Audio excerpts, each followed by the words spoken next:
Air India AI-171 की preliminary investigation report में कुछ ऐसे इंकशाफात हुए हैं जिसने एविएशन की दुनिया में एक नई मिस्ट्री खड़ी कर दी है। क्रैश से सिर्फ चंद सेकंड्स पहले दोनों इंजन्स के फ्यूल स्विचेस को रन पोजीशन से कट ऑफ पोजीशन में किसने किया था?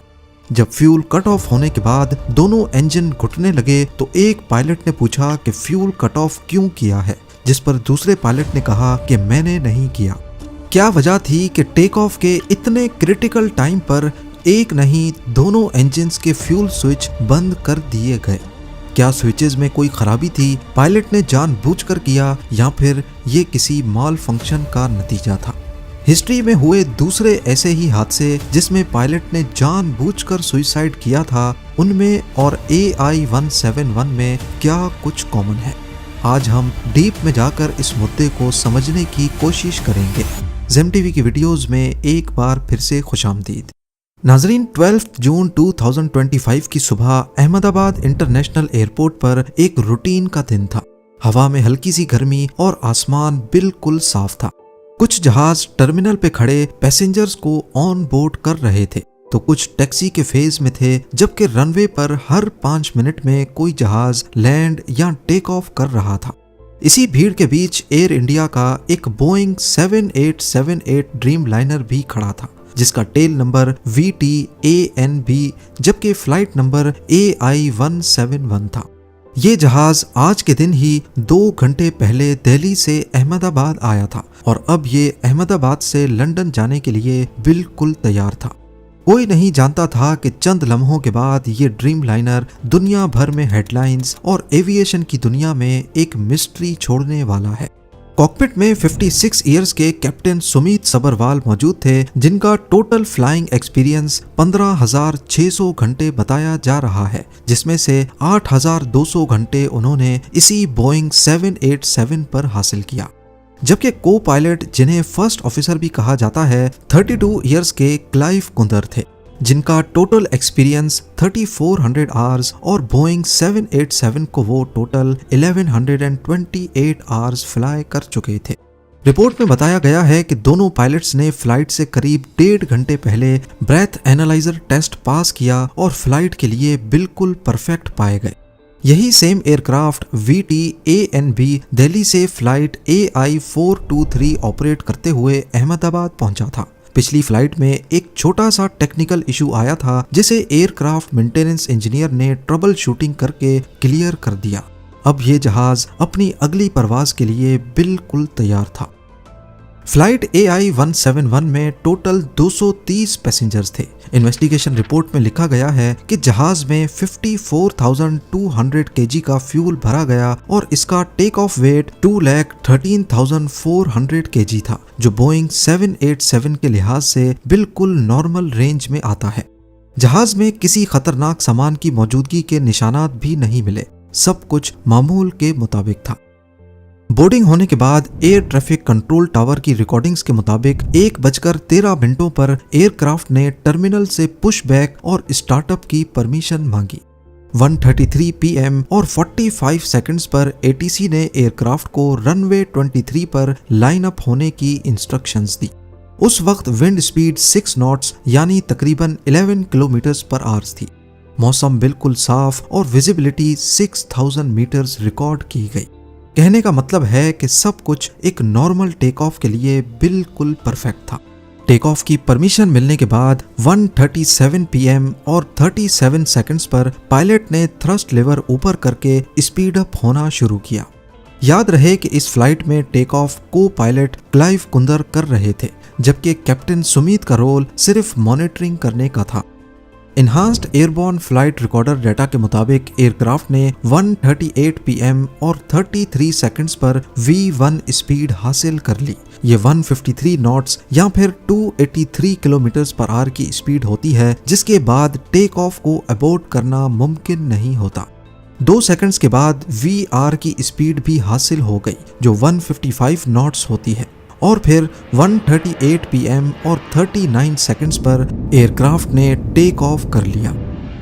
यहाँ तक जो कुछ भी हुआ सब कुछ नॉर्मल था। सीसीटीवी फुटेजेस में भी देखा जाए तो लिफ्ट ऑफ तक सब कुछ नॉर्मल दिख रहा है, लेकिन इसके बाद जो हुआ उसने सब कुछ बदल दिया। तकरीबन 3 सेकंड्स के बाद एयरक्राफ्ट ने 180 नॉट्स की स्पीड भी अचीव की, जिसका मतलब है कि टेक ऑफ के 3 सेकंड्स बाद तक भी इंजन थ्रस्ट प्रोड्यूस कर रहा था। एनहांस्ड एयरक्राफ्ट फ्लाइट रिकॉर्डर की मदद से मालूम पड़ा कि इसके फौरन बाद इंजन 1 और इंजन 2 के फ्यूल कट ऑफ स्विचेस एक के बाद एक सिर्फ 1 सेकंड के वक्फे से रन पोजीशन से कट ऑफ पोजीशन में तब्दील हो गए। इंजन की फ्यूल सप्लाई अब कट गई और उनकी N1 और N2 वैल्यूज तेजी से गिरने लगी, यानी इंजन का थ्रस्ट तेजी से कम होने लगा। कॉकपिट वॉइस रिकॉर्डर, जिसमें कॉकपिट की तमाम आवाजें रिकॉर्ड होती हैं, उसमें सुना गया कि ठीक इसी पॉइंट पर एक पायलट कहता है कि तुमने फ्यूल स्विच क्यों कट किया है, और अगले ने बोला कि मैंने नहीं किया। इन्वेस्टिगेशन टीम को अभी तक ये नहीं पता चला कि किस पायलट ने ये सवाल किया था और किस पायलट ने जवाब दिया। सीसीटीवी फुटेज में भी लिफ्ट ऑफ के फौरन बाद ही रैम एयर टरबाइन डिप्लॉय होता दिखाई दिया, जिसे शॉर्ट में रैड भी कहते हैं। ये एक इमरजेंसी पावर सोर्स होता है जो इंजन बंद होने पर ऑटोमेटिकली डिप्लॉय हो जाता है। ये पावर जहाज के मेन इलेक्ट्रिकल सिस्टम को चलाने के काम आता है। रैट का डिप्लॉय होना इस बात की निशानी है कि जहाज में कुछ ना कुछ अनयूजुअल जरूर हुआ था। फुटेज में भी देखा गया कि जहाज अपना एल्टीट्यूड तेजी से खो रहा है और EAFR डाटा से भी ये बात साबित होती है, क्योंकि उस वक्त दोनों इंजन्स की N2 वैल्यूज अपनी मिनिमम आइडियल स्पीड से भी कम हो गई। 1:39 PM और 5 सेकंड्स पे ATC की रिकॉर्डिंग्स में मेडे का डिस्ट्रेस सिग्नल रिकॉर्ड हुआ। जब ATC ने कॉल साइन पूछा तो आगे से कोई जवाब नहीं मिला। साथ ही ATC ने एयरक्राफ्ट को एयरपोर्ट बाउंड्री के बाहर क्रैश होते देखा और इमरजेंसी रिस्पांस फौरन एक्टिवेट कर दिया गया। एयरक्राफ्ट रनवे 23 की सीध में 1600 मीटर्स दूर पहले आर्मी मेडिकल कॉर्प्स की एक बिल्डिंग की चिमनी से टकराया और फिर BJ मेडिकल कॉलेज हॉस्टल से टकरा गया। पूरा मलबा पहले इम्पैक्ट पॉइंट से तकरीबन 1000 फीट लंबे और 400 फीट चौड़े इलाके में फैल गया। इस हादसे में 12 क्रू मेंबर्स और 229 पैसेंजर्स की जान चली गई, जबकि जमीन पर 19 लोग भी इस हादसे का शिकार हुए। सिर्फ एक मुसाफिर कुदरती तौर पर इमरजेंसी एग्जिट के पास बैठे रहने की वजह से किसी तरह बचने में कामयाब हो गया। 15 पेज की इस इब्तदाई इन्वेस्टिगेशन रिपोर्ट में एक एक चीज डिटेल में लिखी है।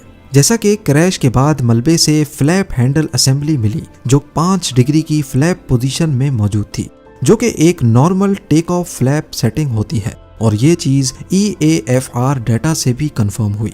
Landing gear lever down position में मिला और थ्रस्ट लिवर बेशक काफी जल चुका था, लेकिन क्रैश होने तक फॉरवर्ड पोजीशन में ही था।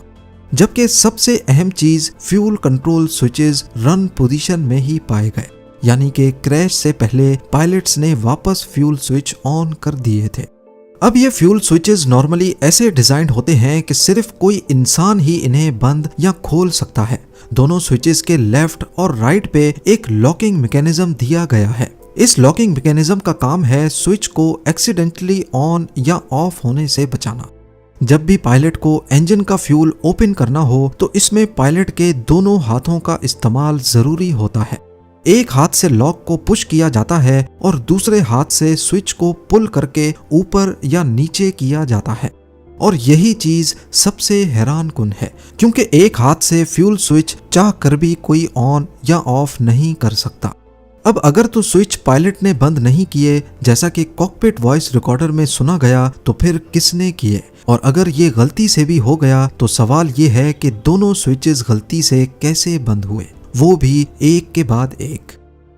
इन्वेस्टिगेशन रिपोर्ट में यह भी पाया गया कि दोनों फ्यूल स्विचेस 1 सेकंड के वक्फे से बंद हुए थे, जो कि बिल्कुल एक नॉर्मल ह्यूमन इंटरवेंशन लगता है।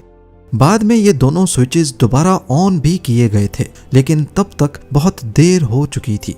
इन्वेस्टिगेशन रिपोर्ट के मुताबिक इंजन 1 के लिए फ्यूल कट ऑफ और दोबारा सप्लाई शुरू होने के बीच तकरीबन 10 सेकंड्स का वक्फा था, और इंजन 2 के लिए फ्यूल कट ऑफ और दोबारा सप्लाई शुरू होने के बीच तकरीबन 14 सेकंड्स का वक्फा था।